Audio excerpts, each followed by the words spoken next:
Hello, and welcome to the Health Data Ethics Podcast. I'm your host, Jenny Owens, and in this episode, we're going to talk about using large language models as an evaluation tool for your AI pilots. I'm really excited to share this with you. Let's get started. So this episode's theme was sparked by a recent paper that one of my friends shared with me. It's this one. It's called Judging LLM as a Judge with MT Bench and Chatbot Arena.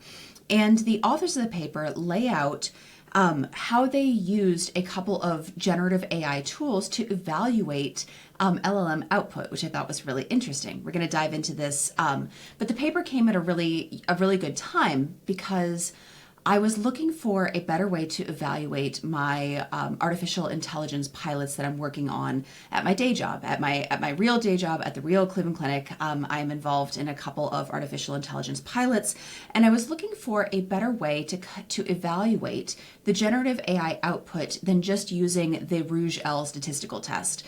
So I touched on this in a previous episode about evaluating AI pilots. Rouge-L is a statistical test which will tell you which groups of words tend to be grouped together in two pieces of text, and kind of uses that score as a rough measure of how much are these two pieces of text saying the same thing. This is not a real word, but it captures it exactly. It's how much is the gist of what they are saying overlapping? What is the gistiness of this summary versus that summary?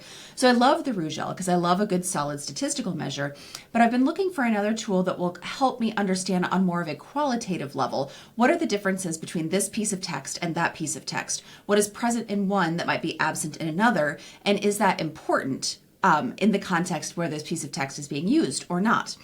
So what I liked about this paper was that it was really... It's really interesting because it uses LLMs to do something that LLMs do really well. They ingest text, and then they can summarize, they can evaluate, they can pick out the main points, and then they can spit that back out to you. Very cool.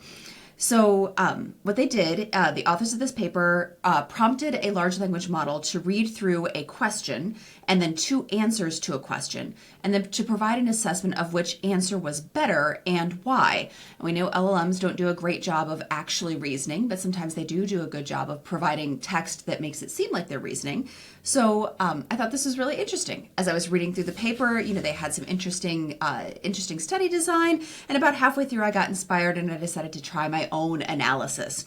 So I didn't want to use patient data, and I didn't want to do standardized test questions as they do in the paper. So I wrote a quick version of the Goldilocks and the Three Bears story, and I used that as the basis for my analysis. I used two separate large language models. I used GPT 4.0, and then I used Claude. I actually worked with Claude Sonnet, the free version of Claude Sonnet version 3.5, I believe.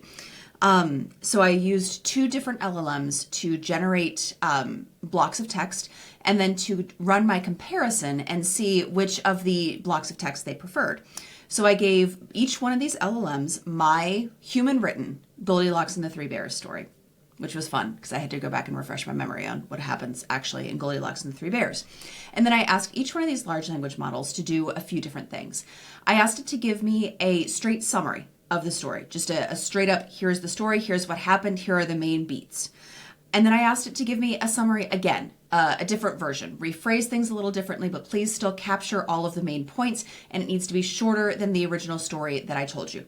I asked it to give me a summary that was too concise. It was too succinct, too truncated. It was missing some critical information. I asked each of the LLMs to give me a bloated summary, something that was full of extraneous detail and that did not add any actual beats to the story, but was full of many more words. And then I asked them each to give me a summary of the Goldilocks and Three Bears story, plus a hallucination of their own. I asked it to insert an original character, to create some events that didn't actually happen, and to give me a summary of the story that contained those as well. So I designed this in a few different ways, and this is heavily modeled off the paper that I read this week. So I wanted to take a look at if I fed pairs of these summaries into a large language model and said, I'm asking you to evaluate these on the quality of their summary and their fidelity to the original Goldilocks and the Three Bears story. Please evaluate these based on their ability to capture all of the relevant information and not include any extraneous details. And if you cannot, so, give me an A if it's the first one, give me a B if it's the second one. If they're basically the same, give me a C, and that's a tie. So I set up my evaluation to suss out a few different things.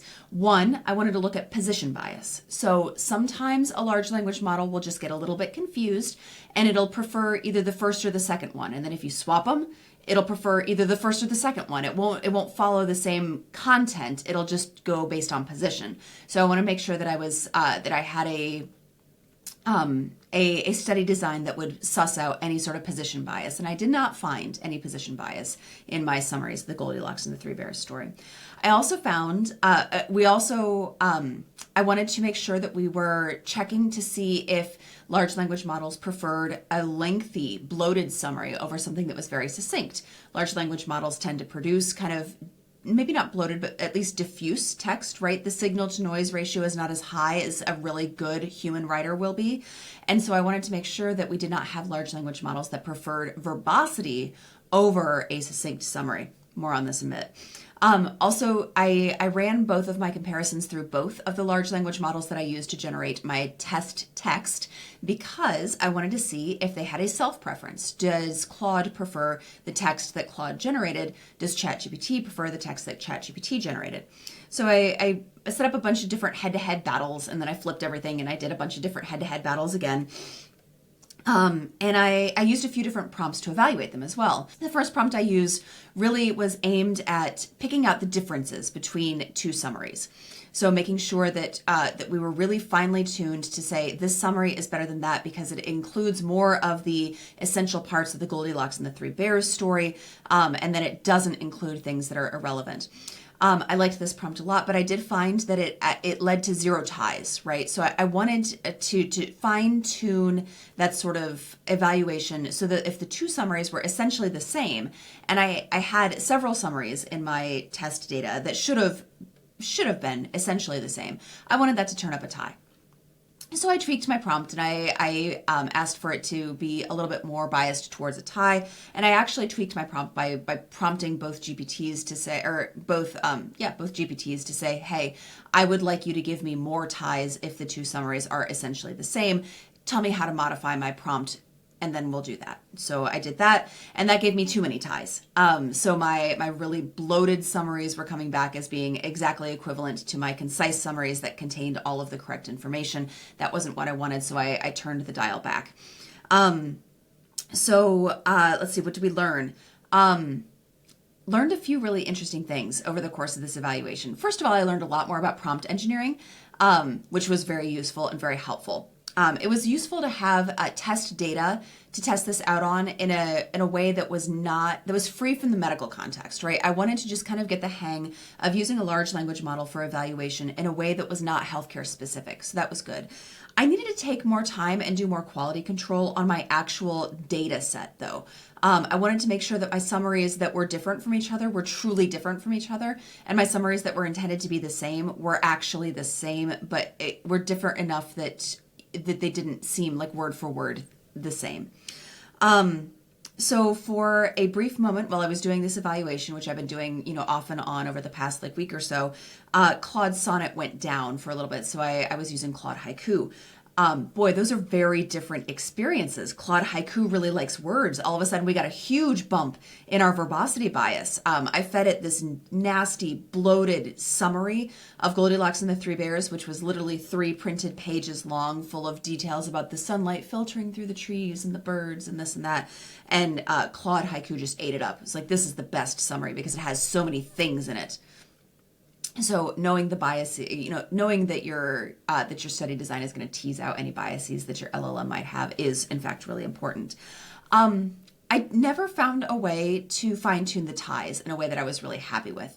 And I think this is where if I were doing this for real in my healthcare artificial intelligence example, I would probably be doing some reinforcement learning here, or I would be looking at matching my LLM results up against some human-based results, just to say, hey, the large language model says that these two things are dissimilar enough that A is really preferable to B. I'd like to put both of those in front of an actual practicing physician and say, if you were choosing, which would you choose, A or B, or are they basically the same? And then maybe we could feed that back into our prompt and we could do a little bit more fine tuning to get the ties really where I wanted them. I was still not happy with it. But this was a fun experiment. I am happy to share some of my data and some more details. If you want, please feel free to drop me a comment below. Looking forward to sharing more with you in the future.